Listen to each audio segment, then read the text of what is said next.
तो दोस्तों आज से हम जेड डायनेस्टी का सीजन 2 स्टार्ट करने वाले हैं, जिसमें हमें सीजन 1 के 10 साल बाद की कहानी को दिखाया जाएगा। जहां सीजन 1 के लास्ट में बियाओ तो मारी गई थी। इसी वजह से शियाओ फान ने उसका डीमन सेट ज्वाइन कर लिया होता है, क्योंकि अब उसे इंसानों से काफी ज्यादा नफरत हो चुकी है। और इन 10 सालों में उसे बियाओ के फादर ने ही कल्टिवेशन करना सिखाया है, जिस वजह से शियाओ फान के पास काफी सारी डिमोनिक कल्टिवेशन पावर आ चुकी है। उसी का इस्तेमाल करते हुए वो सारे लोगों से अपना बदला लेना चाहता है। यही कहानी हमें सीजन 2 में दिखाई जाएगी। तो सीजन 2 के स्टार्ट में हम एक गांव का सीन देखते हैं, जहां पर काफी ज्यादा तूफान आया हुआ था। इसलिए सारे के सारे लोग एक होटल में आकर पनाह लेने लगते हैं। और वहां आने के बाद वो सभी आपस में बातें करना शुरू कर देते हैं, जहां सारे लोगों का ये कहना होता है कि सारे के सारे डीमन सेट आपस में मिलते जा रहे हैं। न जाने इसके पीछे उनकी क्या वजह हो सकती है। उन लोगों का जरूर कुछ ना कुछ प्लान होगा। सभी अपनी अपनी राय दे रहे होते हैं कि उनका ये प्लान हो सकता है। लेकिन तब वहां पर उस फॉर्च्यून टेलर की बेटी आती है, जिसे हमने सीजन 1 में भी देखा था, लेकिन तब वो वहां पर छोटी थी। और उस फॉर्च्यून टेलर ने शियाओ फान को पिछले सीजन में भी कई सारी बातें बताई थी। फॉर्च्यून टेलर की बेटी का नाम ज़ोई होता है। वो वहाँ पर सारे लोगों को शांत करवाते हुए कह रही होती है, तुम लोगों को कुछ नहीं पता कि आखिर डीमन सेट आपस में क्यों जुड़ रहे हैं। उनके पीछे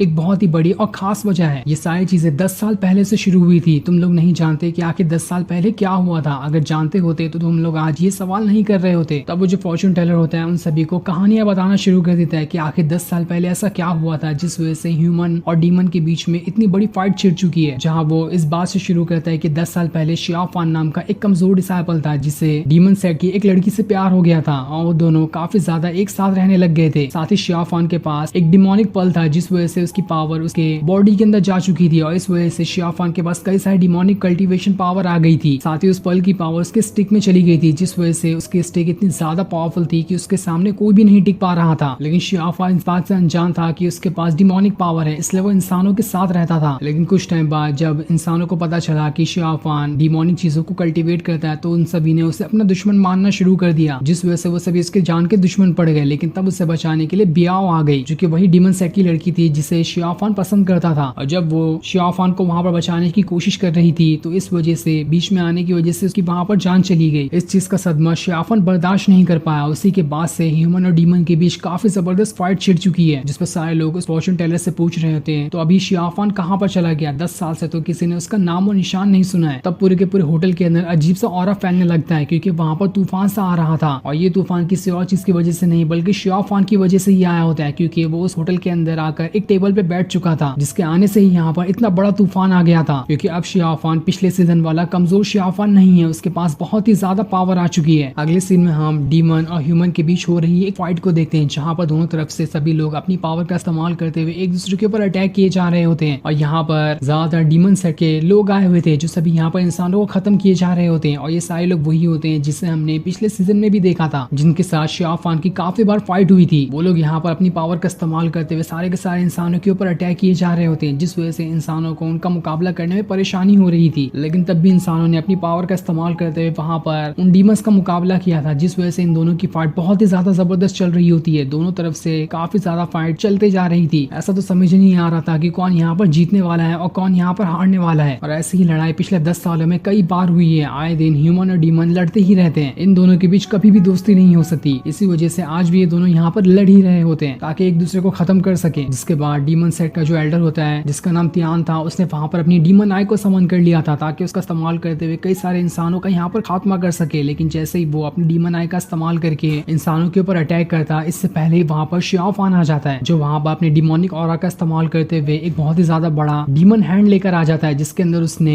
तियान की डिमोनिक आई को पकड़ लिया था। और वो पकड़ने के बाद उसे वहां पर दबा देता है, जिस वजह से तियान को काफी ज्यादा तकलीफ हो रही होती है, क्योंकि उसकी वहां पर डीमन आई खत्म हो चुकी थी। इसके बाद शियाओ फान जैसे जैसे अपना कदम बढ़ा रहा होता है, चारों तरफ की जगह बिल्कुल टूटने लग गई थी। ये देखकर तो सभी लोग हैरान रहते हैं कि आखिर ये है कौन और यहाँ पर ये क्या करने के लिए आया है। इसकी पावर तो इतनी ज्यादा लग रही है कि इसके ऑरा से ही कई सारे लोग यहाँ पर मारे जा रहे हैं। और बिल्कुल वैसा हो भी रहा था। जैसे जैसे शियाओ फान आगे बढ़ रहा होता है, उसके डिमोनिक ऑरा की वजह से कई सारे इंसान और डीमन वहां पर बस मारे जा रहे थे, जिस वजह से सभी लोग एकदम घबरा चुके थे कि अब वो यहाँ पर जाए तो जाए कहाँ। किसी के अंदर हिम्मत नहीं होती कि वो शियाओ फान के पास जाकर उससे फाइट कर सके, क्योंकि कोई भी उसके 10 कदम दूर तक भी नहीं खड़ा हो पा रहा था। उसका डीमन ऑरा इतना ज्यादा खतरनाक तरीके से बाहर निकल रहा होता है कि उसके ऑरा से कई सारे लोग वहां पर मारे जा चुके थे। इसलिए सभी लोगों को समझ में आ जाता है कि वो यहाँ पर शियाओ फान से तो फाइट नहीं कर सकते। इसलिए सारे के सारे लोग वहां पर शियाओ फान के सामने सरेंडर करना शुरू कर देते हैं। और इसमें तो सबसे पहले वो इंसान ही थे जिन्होंने सबसे पहले शियाओ फान के सामने खुद को सरेंडर कर दिया था। ये देखकर तियान जो होता है वो भी समझ जाता है कि वो यहाँ पर शियाओ फान का मुकाबला नहीं कर सकता, इसलिए वो भी वहां वहाँ पर अपने सारे के सारे डीमन के साथ शियाफान के सामने सरेंडर करने के लिए आगे बढ़ रहा होता है। तब वहाँ पर उसके सेट का एक आदमी आता है जिसका नाम वाइल्ड डॉग था। वो यहाँ पर ध्यान से कह रहा होता है, आप ऐसा कैसे कर सकते हैं, आप तो हमेशा से हमारे सेट के सबसे ज्यादा पावरफुल एल्डर रहे हैं ना, तो आप इसके सामने कैसे झुक सकते हैं, ये चीज आपको बिल्कुल भी शोभा नहीं देती। मैं अपने डीमन सेट को कभी भी धोखा नहीं दे सकता इस शियाफान के सामने सरेंडर करके, इसलिए मैं कभी भी इसके सामने सरेंडर नहीं करूंगा। इसलिए मैं आप लोगों को भी कहता हूँ कि इसको सरेंडर मत करो, उससे अच्छा तो हम लोगों को यहाँ पर मर जाना चाहिए। इस शियाफान के हाथों मरने से तो अच्छा ही होगा। ये सुनकर तो तियान को भी काफी ज्यादा गुस्सा आ रहा होता है, लेकिन उसे कुछ समझ नहीं आ रहा था कि वो यहाँ पर शियाफान के सामने सरेंडर ना करे तो आखिर वो करे तो करे क्या, क्योंकि शियाफान उसे ऐसा तो नहीं छोड़ने वाला। लेकिन उसके पास दूसरा कोई भी चारा नहीं था शियाफान के सामने सरेंडर करने के लिए, इसलिए वो अपना लीडर वाला बैज उठाकर सीधा वाइल्ड डॉग को ही दे देता है और उसे कहता है, लो और तुम खुद ही आगे से हमारे सेट को संभाल लो, अगर तुम्हारे अंदर हिम्मत है तो। जो देखा तो वाइल्ड डॉग भी हैरान था कि आखिर तियान को यहाँ पर हो क्या गया है, लेकिन वाइल्ड डॉग जो होता है अभी भी शियाफान के सामने सरेंडर करने के लिए तैयार नहीं था। वो वहां से आगे बढ़ते हुए खाई के पास आ जाता है जहाँ वो सभी से कह रहा होता है, मैं यहाँ पर मर जाऊंगा लेकिन शियाफान के सामने कभी भी कुछ सरेंडर नहीं करूंगा। इसके बाद शियाफान जो होता है बिजली की रफ्तार के साथ सीधा वाइल्ड डॉग के पास ही आ जाता है। वाइल्ड डॉग को तो लग रहा था कि वो यहाँ पर उसे मार देगा, लेकिन शियाफान उसे मारता नहीं है, क्योंकि उसकी हिम्मत देखकर शियाफान को काफी ज्यादा हैरानी हुई थी। वो वहाँ पर उसे कहता है, मैं यहाँ पर तुम्हें मारने के लिए नहीं आया हूँ, मैं तो यहाँ पर तुमसे ये कहने के लिए आया कि तुम आगे से मेरे साथ रह सकते हो। अगर तुमने इस ऑफर को ठुकरा दिया तो वैसे भी तुम्हारे कई सारे दुश्मन बन चुके हैं जो तुम्हें कभी भी मार डालेंगे, इसलिए भलाई इसी में होगी कि तुम्हें मेरा ऑफर मान लेना चाहिए और मेरे साथ हो जाना चाहिए। और इतना कहने के बाद वो वहां से चला जाता है वाइल्ड डॉग के ऊपर उसका डिसीजन छोड़ने के लिए कि वो यहाँ पर शियाफान का साथ रह देना चाहता है या फिर नहीं, क्योंकि अगर वो उसका साथ नहीं देगा तो वो वाइल्ड डॉग अभी अकेला हो जाएगा, उसके बाद तो ह्यूमन मिलकर उसे मार ही डालेंगे। जिसके बाद शियाफान वहां से अपना आगे का सफर शुरू कर देता है, जहाँ पर उसके पास वो मंकी भी होता है जो उसे पिछले सीजन में मिला था, और अब से वो मंकी हमेशा से शियाफान के साथ ही रहता है। उसके बाद शियाफान वहां से आगे बढ़ जाता है। दूसरी तरफ हम की न्यू सेट का सीन देखते हैं, जहाँ पर पहले शियाफान यहाँ का डिसाइपल हुआ करता था। वहाँ पर उस सेट का जो गार्डियन ड्रैगन होता है उसे कुछ अजीब सा महसूस होने लगता है, इसलिए वो वहाँ पर अपनी पावर को एक्टिवेट करते हुए बाहर आ जाता है। ये देखकर तो सारे लोग हैरान थे कि यहाँ पर ये गार्डियन ड्रैगन क्या करने के लिए आया है, इसलिए वो सभी वहाँ पर अपने फॉर्मेशन को एक्टिवेट करना शुरू कर देते ताकि यहाँ पर गार्डियन ड्रैगन को शांत कर सके, वरना तो यहाँ पर वो बड़ी ही आसानी के साथ इस पूरे के पूरे सेट को यहाँ पर खत्म कर सकता है। वहाँ पर सेट के एक एक करते हुए जीनस डिसाइपल आ रहे होते हैं तो ताकि वो सारे के सारे लोग मिलकर यहाँ पर उस ड्रैगन को शांत कर सके, लेकिन वो ड्रैगन तो यहाँ पर शांत होने का नाम ही नहीं ले रहा था। उसने वहाँ पर शायद शियाफान के डीमन ऑरा को महसूस कर लिया होगा, जिस वजह से वहाँ पर वो इतना ज्यादा घबराया हुआ था। लेकिन तब उस ड्रैगन को शांत करने के लिए वहाँ पर जूकी आ जाती है, जो वहाँ पर अपनी फॉर्मेशन और स्वॉर्ड का इस्तेमाल करते हुए काफी खतरनाक वाला अटैक उस ड्रैगन के ऊपर ही कर देती है ताकि वो ड्रैगन वहाँ पर शांत हो सके। और जैसे शियाफान की न्यू सेट के वहाँ से आगे बढ़ जाता है, वो ड्रैगन भी यहाँ पर खुद ब खुद धीरे धीरे शांत होने लग गया था। उसके बाद वो वहाँ से चला जाता है। ये देखकर तो सारे डिसाइपल की जान में जान आती है कि चलो आखिरकार ये ड्रैगन यहाँ पर शांत तो हुआ। उन सभी को लग रहा होता है कि यहाँ पर जूकी की वजह से वो ड्रैगन शांत हुआ है, जबकि असल में तो वो ड्रैगन शियाफान के वहाँ से आगे बढ़ जाने की वजह से शांत हुआ था, क्योंकि शियाफान का ऑरा इतनी दूर तक फैला हुआ था कि उस वजह से काफी दूर होने के बाद भी उस ड्रैगन ने उसके ऑरा को महसूस करके डर गया होता है। दूसरी तरफ हम शियाफान को देखते हैं जो उस जगह पर आया होता है जहाँ पर बियाओ की बॉडी को रखा गया है। अब वो यहाँ पर बियाओ की बॉडी से ही मिलने के लिए आया होता है, क्योंकि उसने पूरे 10 सालों तक के बियाओ की बॉडी को बर्फ में रखते हुए उसे पूरी तरह से प्रोटेक्ट करके रखा है ताकि उसे खरोच तक ना आ सके। और हर दिन वो यहाँ पर उससे मिलने जरूर आता है। जहाँ आने के बाद वो बियाओ से कह रहा होता है, तुम्हारे फादर की वजह से आज मैंने डीमन सेट के ऊपर भी अपना कंट्रोल हासिल कर लिया। वहाँ के कई सारे लोगों ने मेरे सामने सरेंडर कर दिया है, क्योंकि तुम्हारे फादर ने मुझे कई सारी कल्टीवेशन टेक्निक सिखाई है। इसके बाद वो वहाँ पर बियाओ के साथ बिताए अच्छे पलों को याद कर रहा होता है और उसे भी उसके बारे में बता रहा होता है ताकि यहाँ पर शियाफान का थोड़ा टाइम पास हो सके। कि जब भी वो बियाओ की बॉडी के साथ रहता है उसे बहुत ही अच्छा महसूस होता है, क्योंकि इस दुनिया में अब सिर्फ वही है उसके पास जिससे वो खुलकर अच्छे से बातें कर सकता है और हंसी मजाक भी कर सकता है। लेकिन तभी उसकी आंखों से आंसू भी आने लगते हैं, क्योंकि उसे वो चीज याद आ गई थी जब उसके लिए बियाओ ने खुद को सैक्रिफाइस कर दिया था। उसने 10 सालों में बहुत ज्यादा मेहनत की है ताकि वो बियाओ को दोबारा से रीइंकार्नेट कर सके, लेकिन अभी तक वो इसमें कामयाब, वो पूरी कोशिश करता है कि वो किसी भी तरह से बियाओ को रीइंकार्नेट कर सके, लेकिन अभी तक कि वो कामयाब हो ही नहीं पाया। उसकी सारी कोशिशें बिल्कुल नाकाम होते जा रही है। वहीं पर बियाओ की आंट भी होती है जो शियाफान को यहाँ पर देख रही होती है, और तब वहाँ पर उसके सेट का एक दूसरा एल्डर आ जाता है जो यहाँ पर बियाओ की आंट से कहता है, तुम्हें यहाँ पर शियाफान से मिलने नहीं आना चाहिए। जानता हूँ मैं कि शियाफान हर बार बियाओ की बॉडी से मिलने के लिए आता है, लेकिन तब भी वो बहुत ही ज्यादा खतरनाक इंसान है, इसलिए तुम्हें उसके साथ नहीं रहना चाहिए। बियाओ के फादर ने उसे कल्टीवेशन पावर सिखाई है, जिस वजह से शियाफान पहले से कहीं गुना ज्यादा पावरफुल बन चुका है, और ये पिछला वाला कमजोर शियाफान बिल्कुल भी नहीं रहा। लेकिन तब भी वहाँ पर बियाओ की जो आंट होती है उसे कुछ भी जवाब नहीं देती और उसे बिना जवाब दिए वहाँ से चली जाती है। दूसरी तरफ हम जिंगयू को देखते हैं जो कि शियाफान का बचपन का सबसे अच्छा दोस्त है और वो ड्रैगन पीक का डिसाइबल था, लेकिन अब उसने वहाँ से खुद को हटा लिया होता है क्योंकि ड्रैगन पीक का जो मेन एल्डर था उसने ही डीमन के साथ हाथ मिला लिया था, जिस वजह से जिंगयू का अब दूसरा एक मास्टर हो गया होता है जिसके साथ ही जिन्यू अब रहता है। जिसके बाद वहाँ पर जो एल्डर होता है वो कई सारी मोमबत्ती को जिन्यू की तरफ ही भेजना शुरू कर देता है ताकि देख सके कि जिन्यू के पास अभी कितनी कल्टीवेशन पावर आई है। इसलिए जिन्यू वहाँ पर अपनी पावर का इस्तेमाल करते हुए कई सारी मोमबत्ती को 1 सेकंड के अंदर ही काट देता है। ये देखकर तो वो जो एल्डर था वहाँ पर जिन्यू से खड़ा होता है, तुमने इन 10 सालों के अंदर खुद को बहुत ही ज्यादा पावरफुल बना लिया है, जितना कि मैंने सोचा था तुम मुझसे कहीं गुना ज्यादा पावरफुल बन चुके हो। ये सुनकर जिन्यू जो होता है उस एल्डर का वहाँ पर शुक्रिया करने लगता है, उसकी तारीफ करने के लिए। इसके बाद वो जो एल्डर होता है जिन्यू को यहाँ पर कह रहा होता है, क्या तुम जानते हो कि न्यू सेट के अंदर कई सारे अलग अलग सेट के लोग एक साथ आकर जमा हो रहे हैं। मुझे तो शक है कि यहाँ पर कुछ बहुत ही बड़ा होने वाला है, इसी वजह से सारे के सारे लोग वहाँ पर जाकर जमा हो रहे हैं। उसी तरह से जैसे कि न्यू सेट में अलग अलग सेट शामिल हो रहे हैं, वैसे ही डीमन सेट के अंदर भी कई सारे डीमन सेट जाकर शामिल होते जा रहे हैं। इन सभी के बीच हो सकता है बहुत ही बड़ी फाइट शुरू होने वाली हो। ये सुनकर तो जिन्यू भी सोच रहा होता है कि उसे भी वहाँ पर न्यू सेट के अंदर जाना चाहिए, लेकिन उसे डर लग रहा होता है कि यहाँ पर वो एल्डर उसे यहाँ से जाने देंगे भी या फिर नहीं, क्योंकि इतने सालों से वो उनके पास ही रहा था और ऐसे वो उसे छोड़ के जाएगा तो उस एल्डर को काफी बुरा लग सकता है। इसलिए उसके अंदर हिम्मत नहीं होती कि यहाँ पर वो एल्डर को कह सके कि मैं यहाँ से जा रहा हूँ। लेकिन उसके कहने बगैर ही वो जो एल्डर होते हैं वो समझ चुके थे कि जिन्यू यहाँ से उसी जगह पर जाना चाहता है ताकि देख सके कि आखिर सारे लोग वहाँ पर क्यों जमा हो रहे हैं। इसलिए वो उसे वहाँ पर जाने की परमिशन दे देते हैं। ये देखकर तो जिन्यू काफी ज्यादा खुश हो जाता है और उस एल्डर का वहाँ पर शुक्रिया करने लगता है, जहाँ वो उनसे कह रहा होता है, इन सालों में आपने जो भी मुझे सिखाया उससे मैं कभी नहीं भूल सकता और आपकी सिखाई हुई सारी की सारी टेक्निक का इस्तेमाल करते हुए जितने भी डीमन हो सकते हैं उन सभी को खत्म करने की कोशिश करूंगा। जिसके बाद वो वहाँ से चला जाता है। उसके जाने के बाद वहाँ पर न्यू सेट का जो मेन एल्डर होता है वो वहाँ पर आ जाता है और उस एल्डर का वहाँ पर शुक्रिया करने लगता है इन 10 सालों तक के जिन्यू को संभालने के लिए, क्योंकि जब उन्होंने शियाफान के ऊपर जू जियान स्वॉर्ड का इस्तेमाल करते हुए अटैक किया था तभी से जिन्यू काफी ज्यादा गुस्सा हो चुका था और उसके बाद ही वो सेट को छोड़कर चला गया था। जिसके बाद इस एल्डर ने उसे यहाँ पर संभाला है, वो भी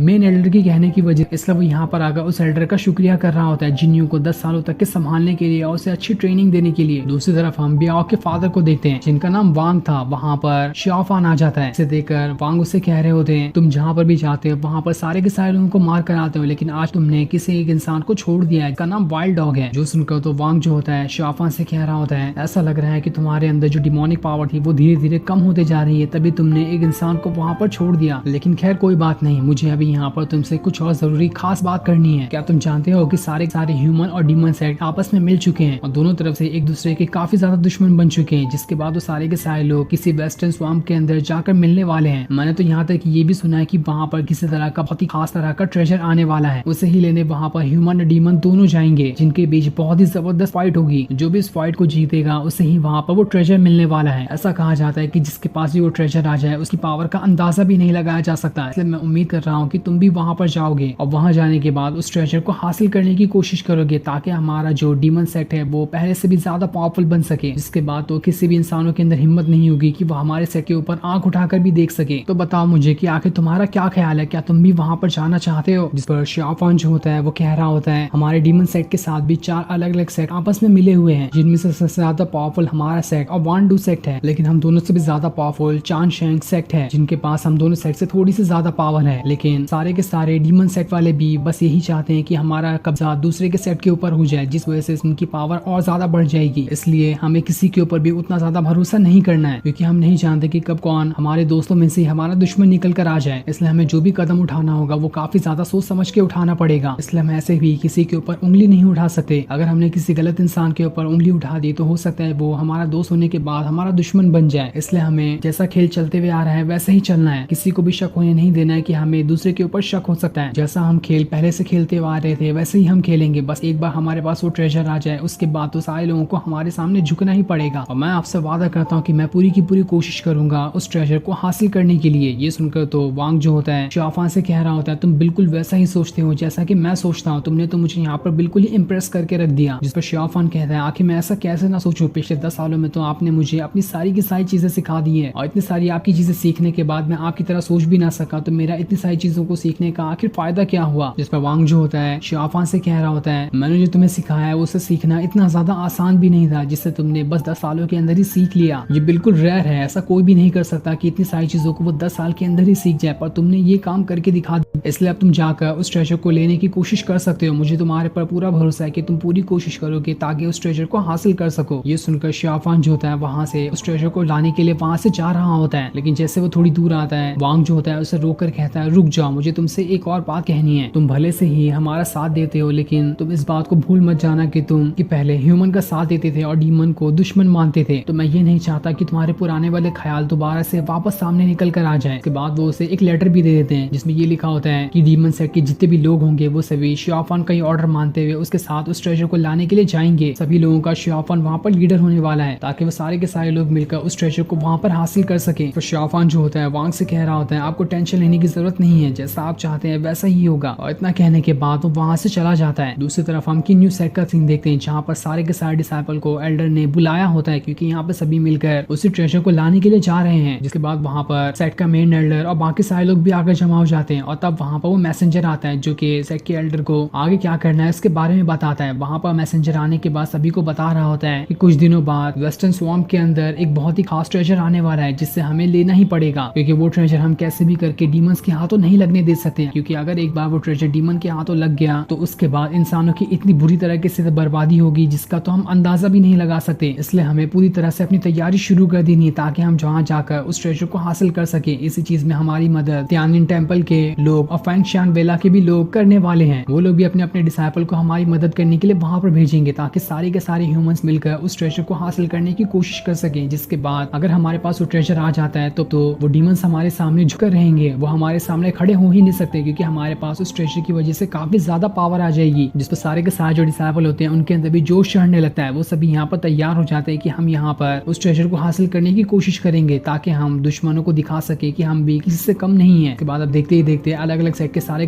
डिसाइपल आपस में आते हुए जमा होना शुरू हो गए थे ताकि सभी वहां से उस ट्रेजर को हासिल करने के लिए जा सके, क्योंकि यहाँ पर जैसे वो ट्रेजर को हासिल करने जाएंगे वहां पर डीमंस भी होंगे। जबकि दोनों आपस में मिलेंगे तब उन दोनों के बीच बहुत ही ज्यादा जबरदस्त फाइट होगी। इसलिए सभी को पूरी तरह से तैयार रहना पड़ेगा। और जब सारे लोग वेस्टर्न स्वैम्प के अंदर जा रहे होते हैं वहां पर वो फॉर्च्यून टेलर भी आ जाता है जो कि ज़ोई के साथ था। वो जब इतने सारे लोगों को यहाँ पर जमा होते हुए देखता है तो वो खुद में कह रहा होता है कि यहाँ पर जरूर कुछ ना कुछ बहुत ही ज्यादा बड़ा होने वाला है। इसी चीज की सारे लोग यहाँ पर तैयारी कर रहे हैं। कोई नहीं जानता कि इस बार की लड़ाई में ह्यूमंस की जीत होगी या फिर डीमंस की, लेकिन जो भी हो ये लड़ाई तो बहुत ही ज्यादा जबरदस्त होने वाली है। वही हम शियाफान को भी देखते हैं जो कि अपने उसी स्टिक पे सवार होकर वहां से वेस्टर्न स्वैम्प के अंदर जाना शुरू कर देता है। और ये सीन दिखाते ही ये एपिसोड यहीं पर एंड हो जाता है। Thanks for